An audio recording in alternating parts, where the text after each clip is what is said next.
também chama o colunista aqui do UOL, comentarista aqui do UOL News, o José Padilha, diretamente da Califórnia. Padilha, boa tarde.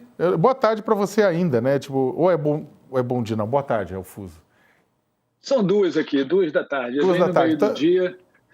Então, boa tarde. Aqui pra gente já é a noite aqui, né? Mas boa tarde para ti. Obrigado pela presença. Escuta, como é que tá a repercussão, Padilha, desse tarifaço contra o Brasil nos Estados Unidos? Eu cheguei a ver, inclusive, ontem um trechinho do Daily Show, né? Com o pessoal, na verdade, zoando, né, do Trump, criticando o Trump pelo tarifaço contra o Brasil e reclamando, falando assim, olha, eles falaram até assim, olha, Trump, volte às tradições norte-americanas. Quando você quiser interferir numa democracia sul-americana, usa a CIA. Não vai criar problemas para o nosso suco de laranja e para o nosso café. Como é que está aí a repercussão? Bom, Sakamoto, Carla, tudo jóia? É bom falar com vocês. Bom, o Trump destruiu a CIA, né? A CIA está toda desmontada e botou um monte de apresentador de TV para administrar a CIA. Acho que a CIA a gente não precisa ter medo, não. A gente tem que ter medo do Trump mesmo. Bom, a repercussão aqui, fora os programas de comédia, que eu também vejo, é interessante, sobretudo os analistas sérios. O Paul Krugman já publicou 2 coisas sobre o Brasil. Inclusive, a primeira que ele publicou foi na madrugada, e ele começa o texto dele dizendo: eu não escrevo à noite, mas eu vou escrever nesse caso. E o ponto dele, ele já fez 2. Né? O primeiro, ele escreveu que mostrou a carta do Trump e analisou o fato do Trump estar usando tarifa por motivação política. Né? Usar tarifa para, primeiro, intimidar a tentativa dos BRICS de criarem uma forma de transacional de exportação e importação que não seja mediada pelo dólar. Isso para os Estados Unidos seria muito ruim. O Trump não fala isso na carta, mas é um pouco o que ele está pensando. Mas ele faz uma ingerência política. Ele quer que o Brasil, que o Supremo, haja de acordo com o que ele imagina ser correto.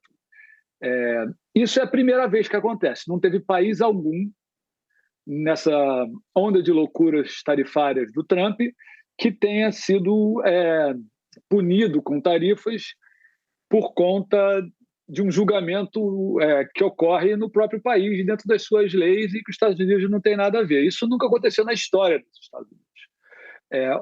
Uma repercussão clara, e isso saiu no mundo inteiro, saiu no The Economist, saiu no Bloomberg, saiu no Financial Times, em vários jornais que são lidos por investidores, pessoas que compram bond aqui e tal. E o recado que isso passa é que não dá para aceitar nem acordo tarifário. Você faz um acordo tarifário com o Trump anuncia o acordo tarifário, e se ele quiser pular fora do acordo, ele diz que tem alguma coisa politicamente que ele não gosta acontecendo naquele país e muda a alíquota, por exemplo, no dia seguinte. Isso destrói ainda mais a confiança que os países têm nos Estados Unidos. O Trump já está destruindo isso faz tempo, mas essa foi considerada um marco aqui nos Estados Unidos, essa ação contra o Brasil. Na Inglaterra também, o Economist é uma revista inglesa e tem um artigo inteiro sobre isso. Finalmente, o Paul Krugman, no seu segundo artigo, lista os motivos pelos quais um presidente americano pode tarifar um país arbitrariamente sem autorização do Congresso. São 4 os motivos, todos eles são econômicos. Não existe um motivo político. É ilegal o presidente dos Estados Unidos, mesmo com as exceções que o Trump já conseguiu no Supremo aqui, justificar a tarifa por razões políticas.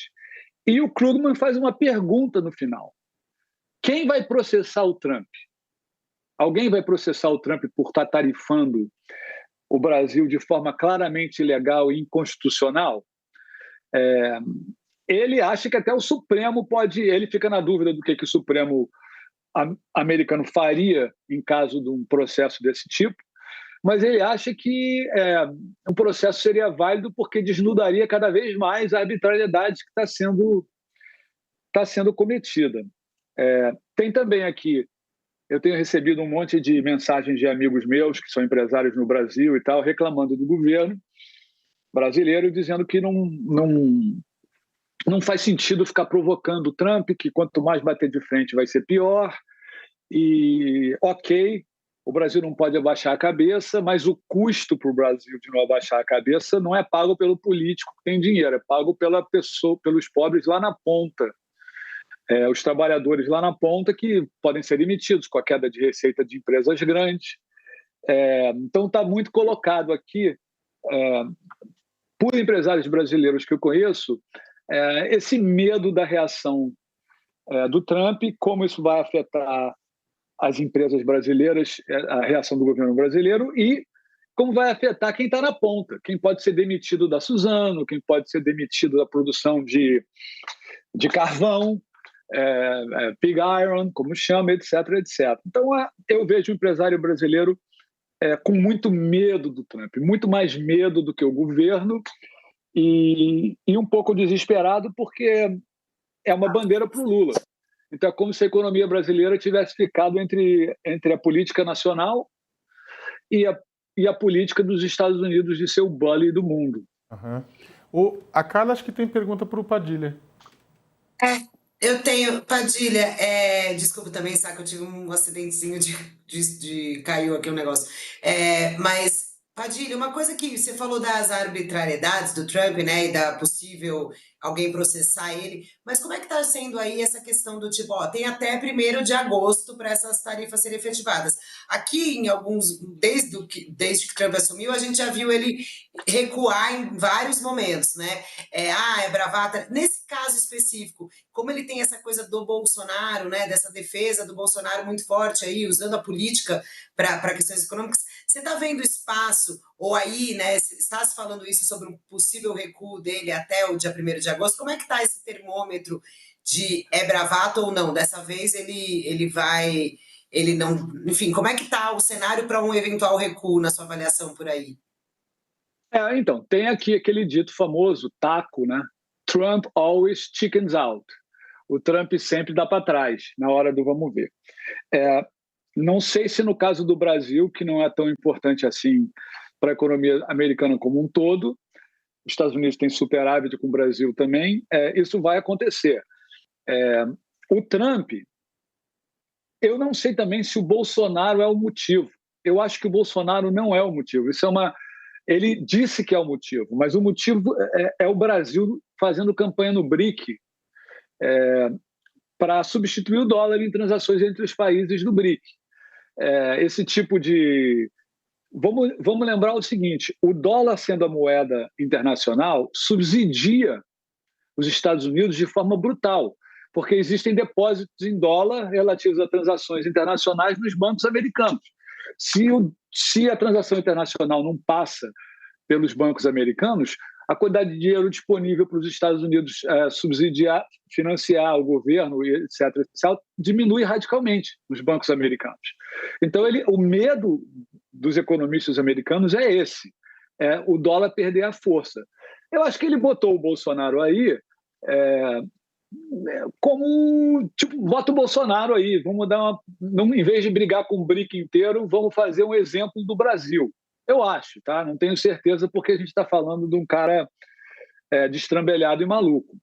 O Trump vai sofrer pressão de alguns setores americanos. Por exemplo, café. Os Estados Unidos importa bastante café dos Estados Unidos. O Starbucks, que é uma loja, é uma cadeia extremamente popular, usa café brasileiro como majoritário, tipo 90% do café do Starbucks é um café que vem do Brasil.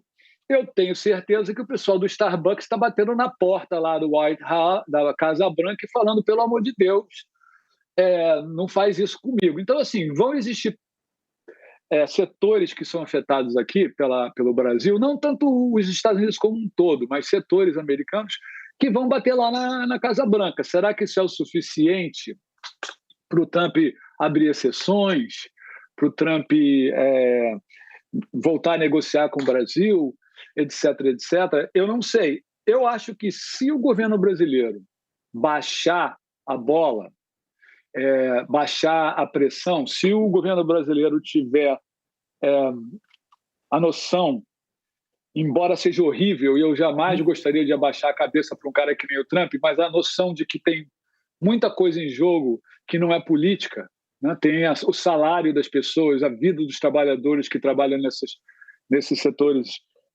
que podem ser demitidos porque vai cair a receita radicalmente. Eu acho que tem que arrumar uma maneira de contemporizar, e a chance de não ter tarifa em agosto aumenta muito. Mas, assim, anybody's guess, né? Qualquer coisa pode acontecer.